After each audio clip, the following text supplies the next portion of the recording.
Mesdames et messieurs et mesdemoiselles, bonjour, bonsoir. La salutation dépend de vos positions précises. Cette action de l'Israël en Syrie est une provocation ou c'est conclu dans les accords du départ de M. Bachar? Je pose la question parce que c'est beaucoup, c'est énorme. Ce qui n'a pas été fait même au Liban, pendant l'hostilité entre le Hezbollah et M. Bennia, c'est ce que M. Bennia et ses éléments se permettent de faire en Syrie depuis le départ de M. Bachar. 310 opérations de grande envergure aérienne de la part des éléments de M. Bennia, c'est-à-dire de l'Israël en Syrie. 310. Neutralisant tous les grands sites militaires du pays. Je parle de la Syrie. Des camps militaires, des grands dépôts de munitions, des grandes infrastructures de l'armée, des aéroports, des aérodromes, des bases militaires même de l'État central. 310 opérations de grande envergure sur tout l'ensemble du territoire syrien. Alors, Bachar était là. Il n'avait pas le courage de faire cela. Mais cela nous pousse à une question fondamentale. Du point de vue de l'Israël, la Syrie est un État, est un pays à part entière où la Syrie est un État terreau. Du point de vue de l'Israël. Du point de vue des États-Unis d'Amérique.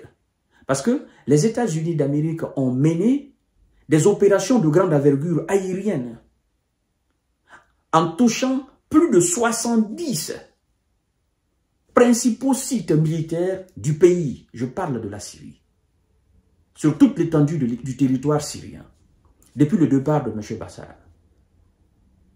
Et donc, le peuple syrien d'aujourd'hui doit sincèrement se poser une question.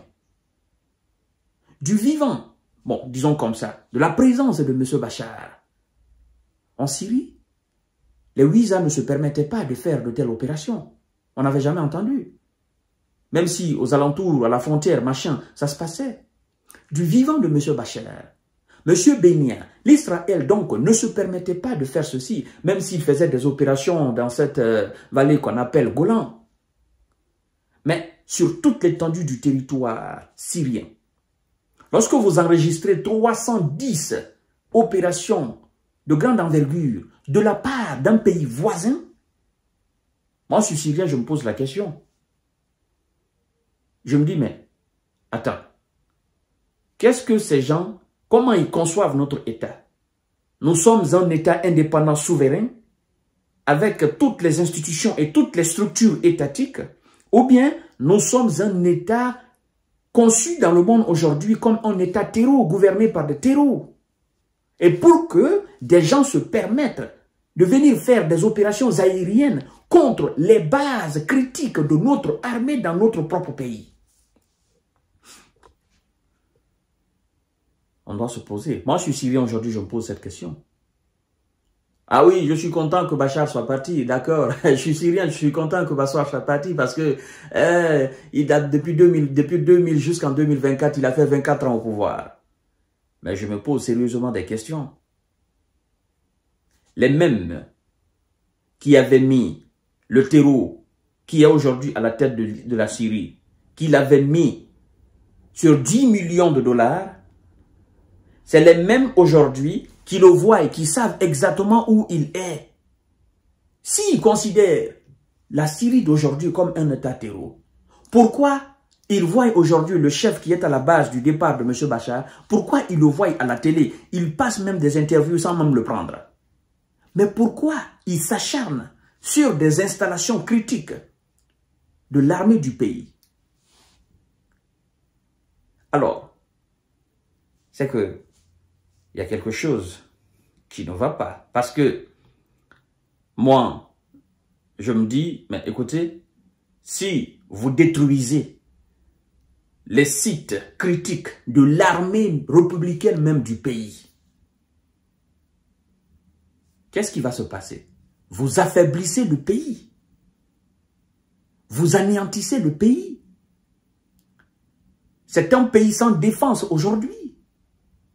C'est un pays sans moyen de riposte. Si, ben, effectivement, parce que c'est un pays agressé. De mon point de vue, si un autre pays, un pays voisin, se permet de mener des opérations aériennes dans mon pays, ça veut dire que mon pays est sans défense aujourd'hui. Ben, écoutez, le monsieur n'est même pas parti encore, on anéantit son armée, les installations critiques de son armée. Donc, du point de vue de l'Israël et de M. Biden, il faut anéantir complètement le pays. Il faut anéantir tout ce qui est base, tout ce qui est site militaire du pays. Pour ne pas que les terreaux qui sont venus à la tête de l'État se servent des munitions, se servent des armes, se servent des sites militaires du pays pour faire des opérations de grande envergure dans la sous-région. C'est ce que ça veut dire.